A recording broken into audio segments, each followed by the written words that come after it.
Abahingi b'omwani, entookye n'ebindi nibajya ngu Gavumenti eshemereire kugaruzaho demonstration farm aho abahingi baraguma nibashomera oku baratwaze na munonga bariyo nibatwara eza parish development model. So nyoni nteekateeka ngu demo farms ezi nka hati okutuzire parish development model zishemereire kuba niziza aha rurengo rw'omuruka kiyambe aba bantu biitu ababutoosha obuteekwasa n'okutambura kuza hari nizibayambira kimwe ahabwokuba niho bakuba nibashomera wanu tokubasa kuhereza omuntu esente ate otamushomisa oku arazikoresa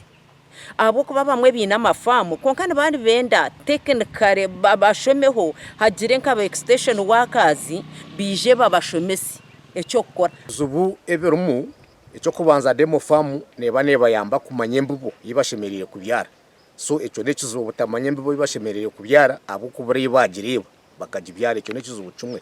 kandi ekyakabiri n'obuhabuzi obwo hata barukuhinga entookye nabakuganyirwa mu kihango bwanyuma ya project y'ebitookye ya Bushenya Ruzinga okutandika kwegyesa eminyeeto okugira ebi bakora okurwa mu mitumba.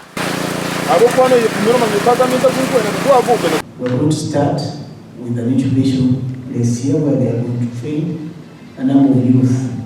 in weaving so that